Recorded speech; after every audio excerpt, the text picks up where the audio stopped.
Bismillahirrahmanirrahim. Assalamualaikum warahmatullahi wabarakatuh. Perkenalkan, nama saya Nur Afifah, mahasiswi Fakultas Ekonomi dan Bisnis Islam IAIN Bone, program studi Ekonomi Syariah kelompok 1 semester 7. Hai teman-teman, kali ini saya ingin menjelaskan mengenai ledakan ekonomi dan kehidupan yang diakibatkan oleh pandemi COVID-19, yang itu terkait useless generation. Tak lama lagi, peran manusia akan berkurang seiring dengan semakin pesatnya kemajuan teknologi. Bahkan, boleh jadi orang itu akan tergantikan sepenuhnya, tapi bagaimana mungkin hal itu bisa terjadi saja? Ini adalah salah satu contoh robot yang ada di dunia nyata. Good afternoon. My name is Sophia, and I am the latest and greatest robot from Hanson Robotics. Thank you for having me here and at the Future Investment Initiative. Okay, philosophical question. Whether robots can be self-aware and conscious like humans, and should they be? Why? Is that a bad thing? Namanya adalah Sophia, sebuah robot pertama di dunia nyata yang paling mirip dengan manusia. Bukan hanya karena bentuk kulit dan ekspresinya yang dibuat mirip dengan manusia, namun karena cara berpikirnya cerdas yang seolah-olah menyamai tingkat kecerdasan manusia. Sophia mampu memberikan jawaban yang sempurna pada setiap pertanyaan yang diajukan padanya. World Economic Forum memprediksi akan ada 75 juta pekerjaan yang hilang dan digantikan oleh teknologi pada tahun 2022. Itu artinya kita tidak hanya bersaing dengan sesama sumber daya manusia saja, tetapi juga dengan teknologi yang semakin berkembang setiap saat. Dan tentu saja itu akan menjadi momen yang sangat mengerikan ketika nasib jutaan manusia terlunta-lunta karena pengangguran, belum lagi lapangan pekerjaan yang penuh sesak dengan para pendaftar di luar kapasitas permintaan. Para perusahaan besar justru akan lebih tertarik untuk memperkerjakan robot dengan sistem kecerdasan buatan. Sebab robot-robot itu memiliki kemampuan kerja pada batas yang tidak bisa dicapai oleh manusia. Mereka dapat bekerja secara full-time, tanpa letih dan error, tanpa cuti dan hari libur. Robot juga tidak memerlukan asuransi kesehatan dan lain-lain yang pada umumnya menjadi beban tambahan bagi suatu perusahaan.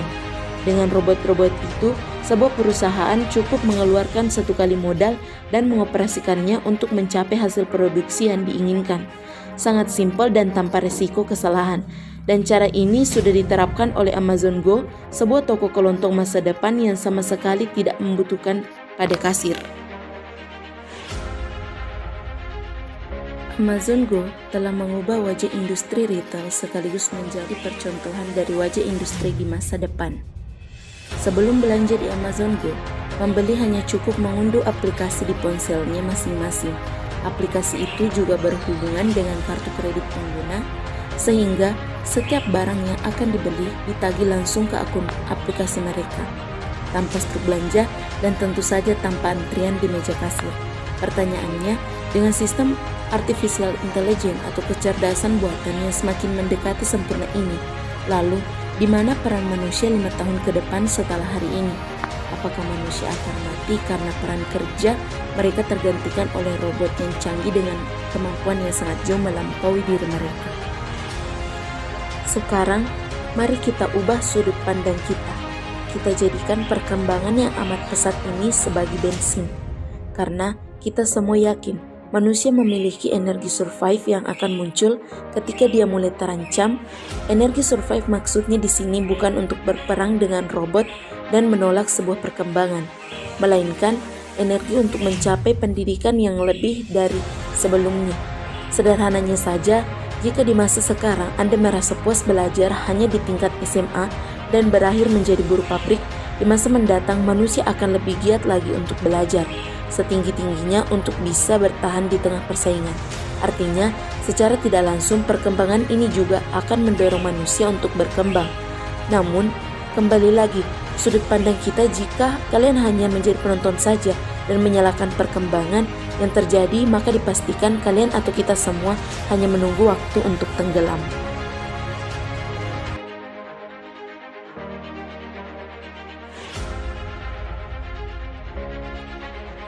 Berbicara mengenai pandemi COVID-19 tidak hanya berdampak pada kesehatan masyarakat, tetapi juga mempengaruhi kondisi perekonomian, pendidikan, dan juga kehidupan sosial masyarakat Indonesia. Kali ini saya akan menjelaskan mengenai salah satu ledakan ekonomi dan hidup, yaitu useless generation atau generasi yang tidak berguna. Terkait dengan ledakan ekonomi dan kehidupan, ledakan yang akan ada di masa depan adalah generation useless atau generasi yang tidak berguna. Bayangkan saja apa yang akan terjadi pada Indonesia dan negara-negara lain ketika di mana-mana perusahaan kemudian akan menggunakan robot sebagai tenaga kerja otomatis.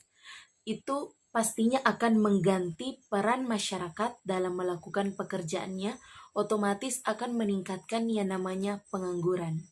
Baik itu kalangan remaja, muda, ataupun lansia sekalipun.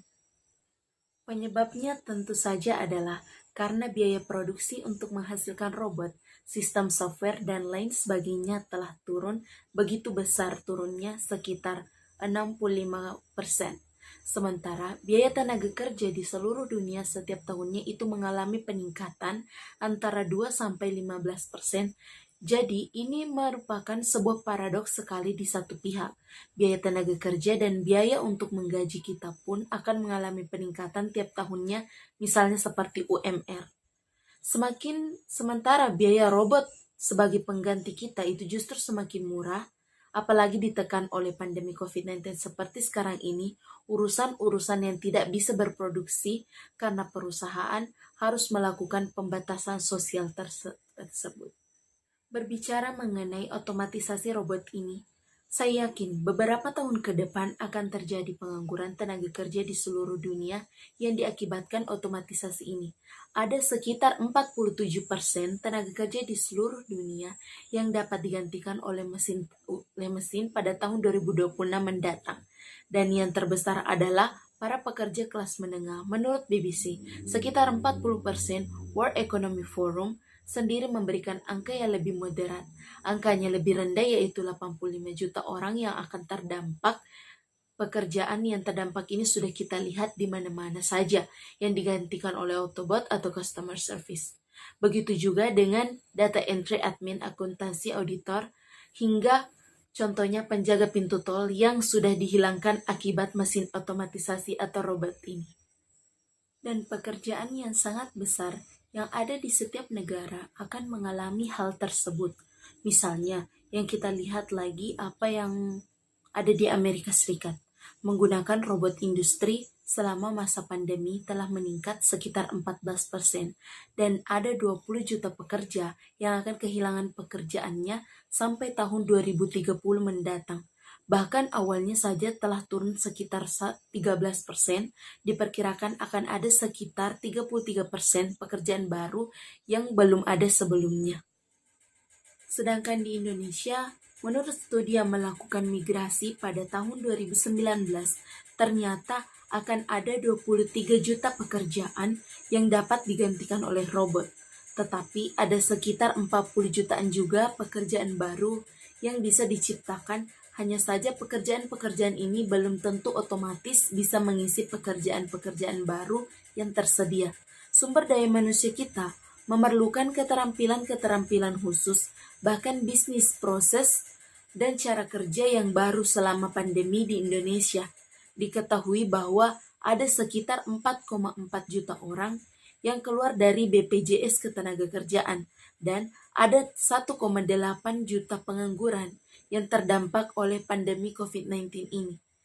Jika misalnya pada tahun 2018 sebelum adanya pandemi, jumlah pengangguran di sekitar kita itu 7, juta, maka pada bulan Agustus tahun 2021 mencapai 9,1 juta dan ternyata pengangguran ini semakin menyebar luas sampai saat ini yakni tahun 2022.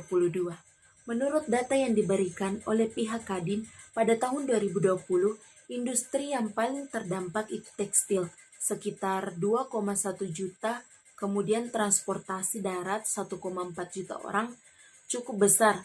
Namun ini tidak hanya terjadi di Indonesia, dan ini juga merupakan terjadi di seluruh dunia. Bahkan ada negara-negara yang jumlah penganggurannya lebih besar lagi, dan di mana mereka mengalami pengangguran yang terbesar itu justru di perkotaan. Jika sebelum pandemi angka pengangguran yang disekitarkan 6,5%, maka pada tahun 2021 telah menjadi 8,3%. Hingga saat ini pun belum bisa dihitung berapa persen lagi. Ini berdasarkan data tidak terlalu mengalami peningkatan, namun pertumbuhannya begitu kecil dari 3,7% sebelum pandemi ini menjadi 4,7%.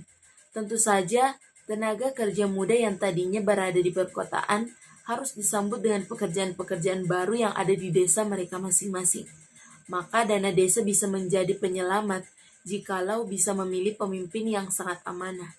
Karena kita menyaksikan banyak perusahaan-perusahaan yang telah melakukan inisiatif-inisiatif yang sangat penting, misalnya dalam dunia adanya Kids Profile. Selanjutnya kita ambil contoh Amazon misalnya, telah mempunyai software untuk menyortir barang di warehouse mereka.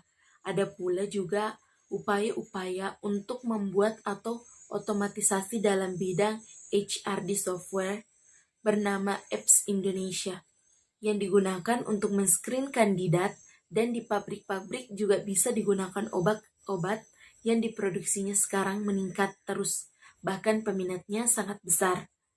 Juga ada dalam pertanian, kita bisa melihat ada software yang pertama Gris Petani. Oleh karena itu, continuous learning dan pengetahuan serta keterampilan baru sangat dibutuhkan. Dalam sebuah studi mengatakan bahwa 87% sumber daya manusia seluruh dunia mengalami skills gap 15. Selanjutnya, dunia juga memerlukan pelatihan ulang. Angkanya yang diperkirakan sekitar lebih dari 120 juta pekerja yang membutuhkan pelatihan ulang ini pada tahun 2020. Namun, demikian ada catatan bahwa pemimpin di seluruh dunia termasuk pemimpin Indonesia telah memberikan upaya yang sangat besar untuk melatih peluang kerja seluruh masyarakat Indonesia. Hanya saja sayangnya apa yang mereka cari ternyata masih melakukan overcredit, itu menurut studi yang tersedia. Ada salah satu contohnya, ternyata sebagian besar para pengguna, contohnya kartu prakerja, menggunakannya pada cara membuka bisnis sebuah kopi. Bayangkan saja kalau semua orang kemudian membuka bisnis kopi, harga kopi akan menjadi murah, dan siapa yang akan minum kopi di sana kalau di mana-mana sudah ada kedai kopi. Lalu yang juga perlu kita kritisi adalah para pengguna kartu prakerja yang justru menggunakannya secara sembrono atau asal-asalan, misalnya untuk kelas-kelas gaya hidup, misalnya contohnya itu kayak kelas yoga. Tentu dalam hal ini saja perlu kita hargai upaya-upaya yang dilakukan untuk para pencari pekerjaan yang masih mencari kelas khusus yang lebih bermanfaat bagi dunia. Dan yang harus kita ketahui bahwa belum bisa menawarkan kursus-kursus yang baik juga dalam proses belajar itu. Ini adalah catatan bagi kita semua di mana sebuah persoalan besar yang harus dihadapi oleh seorang calon pemimpin seperti kita pastinya akan ada. Dan kita harus terus mengembangkan asa, mengembangkan pengalaman, dan memperbaiki diri kita sendiri. Nah, baiklah teman-teman, mungkin itu yang dapat saya sampaikan mengenai ledakan ekonomi dan kehidupan yang diakibatkan pandemi COVID-19, khususnya terkait useless generation. Lebih dan kurangnya mohon dimaafkan. Wassalamualaikum warahmatullahi wabarakatuh.